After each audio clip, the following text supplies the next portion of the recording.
dynamic ad insertion, content, and connection. That's what we're talking about this week on Sounds Profitable with me, Bryan Barletta.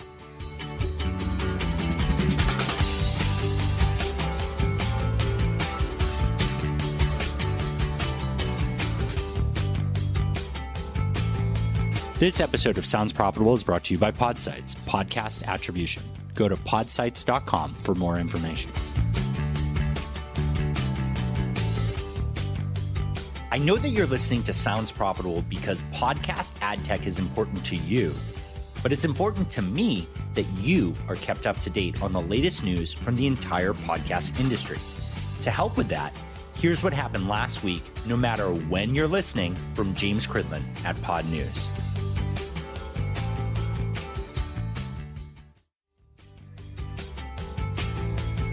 I wrote an article earlier this year about dynamic ad insertion, which I'll link to in the description. I used an awesome live demo from the company A Million Ads to really showcase how deep you can get with dynamic ad insertion and content insertion and give you that hands-on experience. So I reached out to Bryan Sherman, spelled with an I, of course, from A Million Ads to talk about the technology and the passion behind bringing dynamic ad insertion and dynamic content insertion to the future of the audio medium. Well, Bryan, thank you so much for joining me on Sounds Profitable. Thank you. I really appreciate you inviting me to join. I'm really excited to be here. I know we've spoken quite a few times over the last, couple years, so excited to be on the actual podcast. Yeah, so Bryan's from A Million Ads, and we did an article all about dynamic ad insertion. And it was really important for me to paint the picture of how it works, right? It's this piece of technology that is so critical to the growth of podcast ad tech. Now, podcast advertising will survive and will grow no matter what. But podcast ad tech focuses on deciding at the time of request what ads or what content to place into an episode to give everybody who's requesting something the chance for a unique episode. And I wanted to show the most hands-on example I could. And Bryan had demoed for me forever ago A Million Ads, the platform that basically feels like Mad Libs for audio creation, right? You set an audio bed in the background, you set different parts of the script, you set words that can be replaced. And the best part is the demo aspect, which when you send somebody that link, they can set all the pre-configured things, right? You can say, I am in the US, it is the morning, I am connecting from an iPhone. So you can determine and experience the full dynamic ad insertion from any of those endpoints. And I was just really blown away that A Million Ads, which is dynamic audio, had this tool when not a single company I know in direct streaming for ad serving has it, or for podcasting. And it was just so interesting to see this. And I just had to shine the light on it. So, Bryan, thank you guys for making that demo. That's got to be such a big hit when you're explaining to people how it works. Right? Absolutely. I mean, I think what I loved about what you did with that is you actually took it even a step further, right? Because a lot of times when we think about dynamic audio, we're thinking about it in the lens of a 15, 30, 60-second ad unit. You pushed the envelope, which I love. And that's what really excites me about what we've created is that there's so many different types of things that you can do. What you made was dynamic audio content in a way, because the actual content you were listening to, the podcast itself, was dynamic. So you hear different things based on where you were, what type of device you're on, what day it was, which I thought was a really interesting use case. And I think overall, that's what really excites me about A Million Ads and what we're doing here is that there's so many creative ways to apply this technology. I am constantly chatting with, publishers, brands, partners, and they're even pushing us to think about it in different ways, in different forms, which is really exciting. So I thank you for taking what we've created and actually pushing us a step forward to go, wow, we've never applied it like that. But that's actually really interesting because that opens other doors and other different types of thought processes around dynamic in general. Yeah, I appreciate that. I mean, that's my entire goal with Sounds Profitable. I get that sometimes I'll come up with these ideas or these use cases that 4 people really care about. But the goal is to just get people thinking about outside the box, right? Because these spaces, audio overall, is moving so fast. And there's so much opportunity ahead that we're not even optimizing yet. I really don't feel that way, right? A failed campaign, you can easily do a make good and just get rid of those impressions. Like you can say sorry, and there's available inventory. You're not going to sell out anyways, right? Failed optimization, failed attribution. There's so many ways around it because we're not at 100% fill and we're not flooded with advertisers yet, right? Every day we're getting infinitely more inventory than we have available ads. So there's room to fail forward and ask for the next thing.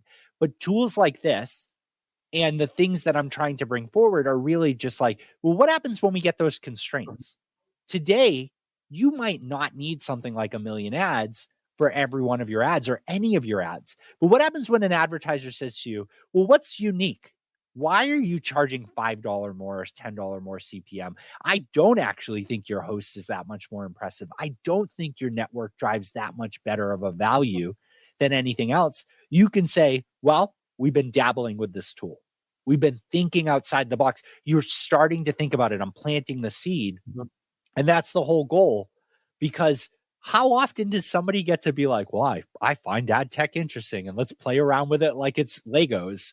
And that's, right. I just want to get people thinking about it because it is fun. It's fun. I mean, I think when you think about audio and what's happening in the landscape is, I mean, it seems like there's a new massive podcast network, podcast company, individual influencer, celebrity getting into the podcast world. So there's no shortage of content that's becoming available to everybody. I think what you're starting to see is sort of a couple main players starting to emerge, that they're sort of buying up their own content, their own tech stack, their own exclusive contract with whomever it might be. So you're starting to see these big players start to consolidate the space. I think what comes next now is going, okay, we've put all these disparate pieces together. Now, how do we get the most out of them? Because now we have all the pieces that we need. Now we can connect them all with one single thread because it's now under one house. I think podcasting is just getting started. As you said, like they're not squeezing everything out of it that they can at this point. And I think part of that is, it was mostly smaller teams starting to build content hubs or podcasting tools or attribution metrics and all these disparate things. And they're just focused on the piece that they're focused on. So now when you have bigger dollars, bigger companies coming into the picture, you're now able to start going, okay, how do we get more out of what we have and continue building for the future? Yeah. So that's really exciting. I think dynamic audio plays really well into that. And, part of the things you were talking about is, maybe they're not filling their ad spots at 100% capacity. I think you actually wrote something about that. Was it either this week or last week about it's saying, hey, and now a message from our sponsor or, from this brand, and there's actually no message and it just kicks right next to the content. So I think what you're going to start to see is, I think part of the challenge with podcasting now, it's not a heavy lift. It's just a very manual process. It almost seems like you're going to one podcast by one piece by one. And that's good for these smaller, sometimes these D2C brands that are just more nimble and able to sort of execute on a smaller scale. But when you get to the massive dollars and, the biggest Fortune 20 or Fortune 50 companies that are throwing massive amounts of money into a specific space, podcasting is a little bit of a challenge because it's so manual and you need to go bit by bit by bit. You can't come up with a massively scaled campaign because it just doesn't exist yet. A very smart man who I'm sure doesn't want to be attributed on my show once said, the issue with podcast advertising is the advertisers we need in this space are looking for audiences that brush their teeth. So they're not looking to make things more granular. Right. They're not looking to split a P, which, to be honest, we don't have this reach, the big reach that other channels have right now. They're trying to reach everyone. And we lack some of the tools to do that on HostRed. We lack some of the tools to do that on even AnnouncerRed. I mean, 1 million ads is amazing, and it's based off of VAST, Video Ad Serving Template, which is a beautiful name for something that includes audio. I guess it's better than DAST, Digital Ad. Right. That one didn't fly very well. But the problem there is that, this is amazing technology that you guys have put effort into working in podcasting. There are 4 hosting platforms that enable publishers to directly use that themselves. There are 2 programmatic solutions that allow you to do that server side. So that's not a sizable amount. I mean, it's probably more than 50% of all the podcasts, even more if you look at the ones that are advertising and that would be relevant for the tool. But we're not all using the same tech. We're not all growing the same way. We're not all creating standards. Marty from HeadGum made an amazing comment to me that there is no banner ad in podcasting. And like, I thought for the longest time, like, oh man, it's so cool that podcast ads are whatever we want. And yeah, maybe it's about the seconds or things like that. But the lack of standardization, it kind of sucks. Right. Because if there's no standardization, there's no room to think outside the box because there's no box. Create the box, fill the box fully, use every available space in there, and let's start getting around it. And what we need to do, and partners like you are going to make this happen by how appealing your product is build that box and say, these are standards. Every ad server does this. This is how you charge for this type of thing. These are the bare minimums for this caliber of a platform. And it's got to include dynamic ad insertion. It's got to include VAST as a solution. And that's how we bring things forward.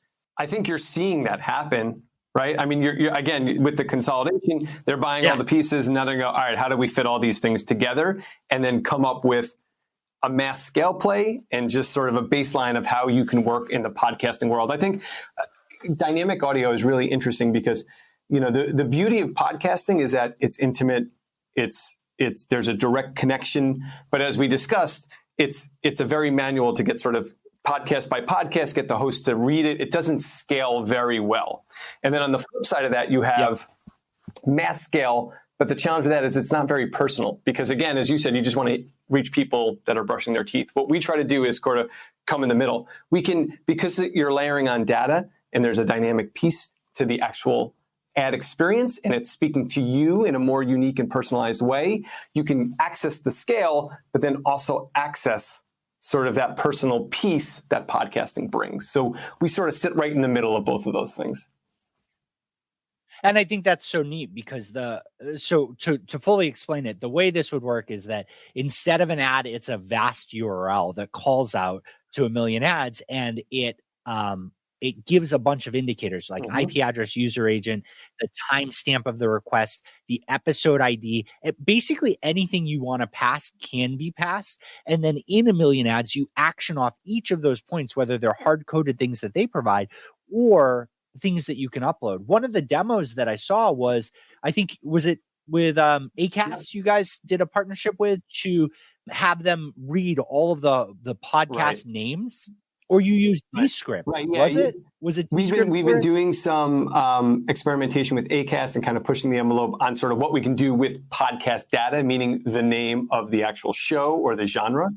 That's an input. So if that can be passed to us, then we can use that in the script some way. So maybe we want to change the feel of an ad if you're listening to entertainment content or crime or comedy. Maybe we want to, again, make that ad experience personal. So we actually mention the name of the podcast you're listening to right now. So that you can take a host read. You could do it across 50 or 100 shows, but it seems personalized because it's like, oh, they know the name of the show I'm listening to. So it just seems more intimate and more real and more natural to what you would hear from a host read ad on one specific podcast show. I think that's I like to talk about how like listener-based targeting is real rough right now, right? IP-based says it's my household, right? In my household, if it's a household connection, you're going to be able to see my wife and me.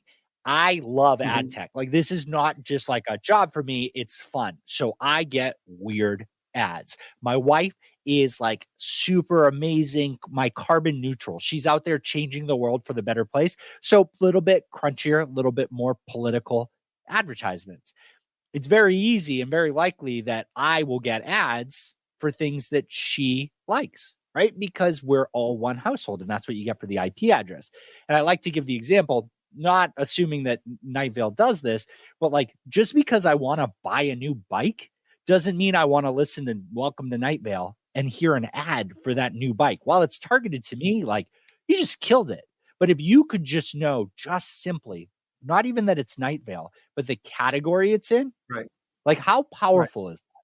How powerful is it just to be like, well, maybe we can advertise the bike, but it's just like, man, have you ever thought about riding a bike around a spooky neighborhood? Right. Like, you know what I mean? Or like doing the true crime thing, spoofing on the Law and Order sound, anything like that, picking something that allows content that would take so much effort to create completely unique ones and just changing little things that make it feel contextual. Exactly. That's so powerful. And that's why people listen to podcasts, right? Because you are selecting the content that you want to hear, and it's like your own unique experience. So if you can actually take a data input and match the ad experience with the podcast you're listening to, I think that's really when the brand ultimately wins. Yeah. Yeah. And I think in our industry, we're all really close to it, right? And so to hear all the cliches said over and over again, it can be frustrating, but they're cliche because they're true. Mm-hmm. I mean, like, these are things that people like. When someone gets into podcasting, they follow that same path, right? There's jokes about it. There's t-shirts about it. Same with veganism, same with CrossFit, same with all these things. It's a path. It's a culture. It's identity. And so people are looking for that connection. They find it in podcasting, and everything we can do to not just be like, hey, just stick around and maybe buy something because this is how I pay for the shit you listen to. Like, anytime it's just like, hey, I use this awesome product and you should too. Or anytime it's making it more accessible, making it part of the experience. Advertising works. Totally. We want to buy things. And again, it's hard to capture that at mass scale, which is how some of these big brands want to do their buys, right? They want to go in really hard into a specific medium, and they want to throw a lot of dollars at it. But podcasting hasn't figured out how to capture those in a very meaningful way yet. So, the hope is with Dynamic, we can capture that same personal feeling around those ad experiences, but then just do it at scale across tons of podcasting content, which is, I think, the direction we're headed into now. And I think the big area that I want to say that's really impressive, and I think everybody in the ad tech space needs to learn from, is you guys might do demos and examples better than everyone else. And I know this entire episode sounds like a sales pitch, but like, I'd like to preface that A Million Ads is not a sponsor. I'm just legitimately blown away by the fact that, like, I don't need to know what you do, and I can press play and I can watch a video. You had one about a YouTuber that used your content, like, or your tool, to do sequential ads, to tailor it based on different experiences from the listener. And like, it's just, I can't understate. It's something that we don't do well enough. We have websites and press releases that don't do anything, that don't accomplish anything. We have demos that people walk me through that they apologize. Oh, sorry, we don't have any real data in there. Or, oh, ignore it. I'm not supposed to show you this client's data, but it's all I got. Right.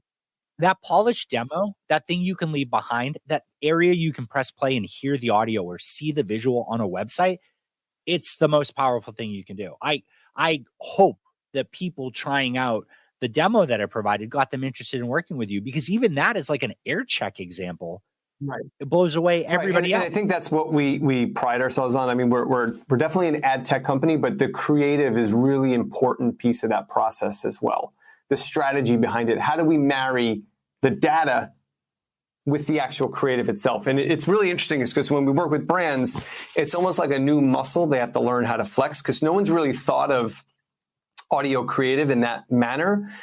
People do it for banners, they do it for video, but applying that same thought process to audio is pretty new for a lot of brands. And you can see as you start to walk through really basic examples, right? Like, we could change what we say based on the weather. Like, if it's, and they go, oh, I totally get that, right? That's like crawling. And then you kind of get a little bit deeper into it, like, oh, we can actually start combining data points. We can do products that change based on weather. So now we're not calling out weather specifically, but now we're aligning to the feeling you might have when it's raining outside and bringing a product message into that. So what starts to happen is you can start to see them get more and more comfortable with the concepts, and then they want to explore and get a little bit deeper and start really turning the engine up and seeing what we can do. We're working with a very large retailer right now to do something really unique where we took an old school concept. I'm sure you're familiar with print circulars, like when you walk into a store and you get a piece of paper that has a whole bunch of deals for that week. We actually took that concept and go, we can apply that into the audio world. So we have 10 different audiences, and we have different products that rotate every week. And every week we go back into the recording studio, we record the new deals for the next week, and we just cycle them in. So it's essentially an evergreen campaign that's always on, and all we need to do is update our studio leave the VAST tag live because it's calling our studio and that's where everything lives. So we're trying to really push the envelope on how we think about brands and experiences and publishers and data, and we're looping all that stuff together. No, but you're super right there. The being able to recycle an ad is something that people don't talk about enough. Like, granted, there are podcast super users are not the majority of people who listen, but like people marathon shows, and I like that language a little bit better. And I think that being able to serve them a slightly different ad, a slightly different experience, it makes a difference, right? Maybe it costs you a little bit extra, but we spend too little time on creative. Like we really do. You know, I did another episode with Stu Redwine of Oxford Road, and we were talking about how 2 weeks before a campaign's live, you have to get the attribution pixels live. And sometimes a month before the campaign's live, you have to book the inventory because they're selling out. But fucking 48 hours before a show, let's do it. Come on, here's the script, right? Let's build that creative. And it doesn't show any care or consideration. And that bothers me because that's what sells. That's what makes the most impact. So having tools that make it even easier for someone simply to be like, okay, cool. Well, this ran for a week or 2 weeks or a month. Let's refresh it, and making it easy, making it not all on the audio editor, making it not taking a raw file and updating it, but doing it in a UI, doing it in a CMS. That makes it way easier. That means that you don't need just the high talent audio editor. They need to clean up the audio and give the files, but an account manager and an ad ops person can be more invested in the actual building and experience. Right. And I think you're totally spot on. I mean, we see a lot of brands that put so much time and effort into who they're targeting, where they're targeting, what data they're layering on, what attribution partners they're working with. They put all this thought around where exactly they want to be, what the media CPMs are, et cetera, et cetera. And then it gets time to serve the ad. And, you know, a lot of times we'll be like, well, where are you getting the ad from? And they're like, somebody just sends me an MP3 at some point. So that tells me that they're not marrying the media strategy and the data and everything they're doing with the actual creative itself to actually make sure that they're aligned with each other. But you're totally spot on. I think the most important thing is what your listener hears at the end of the day, which is going to be your audio creative. So you got to put a lot of time, effort, and thought into that. And especially in the podcasting world, right? Because people are so engaged when they're listening. A bad ad experience will take you out of your rhythm and just sort of leave a negative impression. A bad ad experience will convince me to stop listening to an episode. Like, people are like, it's you can't just be like, I'm super sorry, here's where I make cash.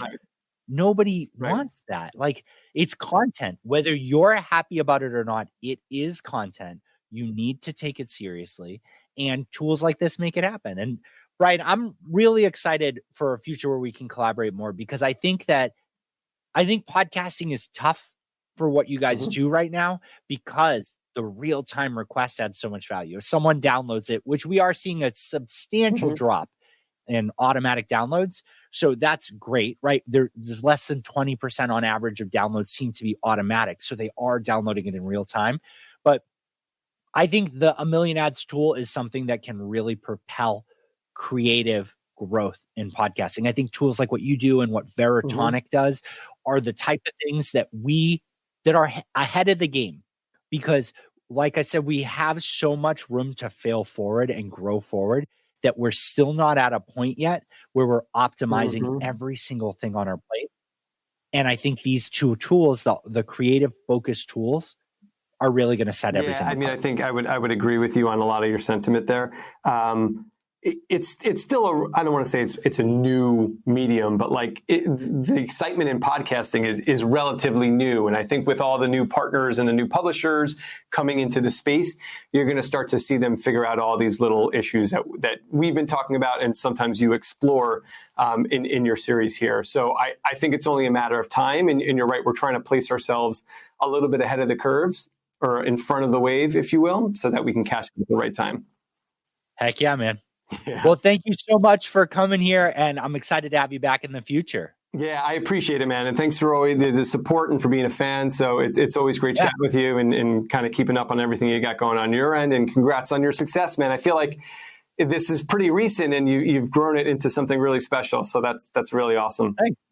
One last thing I forgot to ask. Yeah. What is your current favorite podcast? I typically listen to Pivot, Kara Swisher and Scott Galloway, Tuesdays and Fridays, I think it is. Occasionally I'll listen to The Daily just to kind of give me my little news fix if I need it. You know, what's interesting is I've noticed my habits changed a lot and my consumption has actually dropped because I'm not commuting. I find that when I listen to podcasts, I really need to listen, like I need to be engaged, which means I can't listen to a podcast and do work because I find myself listening too much to the podcast and then forgetting what I'm writing. And then if I'm trying to write, might find that my brain wants to listen to the podcast. So for me, it's those times when I am either, jogging, driving, commuting, taking a walk. That's when I listen to my podcasts. But Pivot, The Daily, Recode, those are all on the docket. All good ones. Yeah. Awesome. Well, thank you again so much for coming. Appreciate it, man. Thanks, Bryan.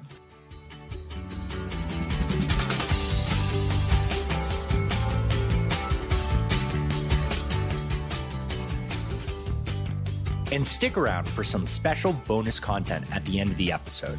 I've teamed up with Terra to give you a minute-long strategic thought that is guaranteed to shift your perspective on the present and future of podcasting as we all work to make podcasting better.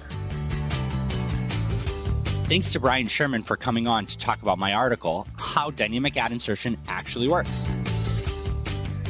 If you liked what you heard and want to connect, you can find me, Bryan Barletta, on LinkedIn, way less formally on Twitter as High5RPG. And of course, you can email me at brian@soundsprofitable.com, spelled either way. The most important part about Sounds Profitable is providing you with more resources and making sure that I can answer your questions. So check out the link to Yappa in the episode description and leave me a message. And with your permission, I'll answer it live on the show. The Sounds Profitable podcast and all the cool ad tech bells and whistles you've experienced were thanks to our host and sponsor, Whooshkaa. Everything you've heard since the conversation ended was uniquely created to target you using their dynamic ad insertion features. If any of the callouts were wrong, let us know. The Sounds Profitable podcast would not be possible without the help and support of Terra, James Cridland, and Ian Powell. Thank you all for your help and support.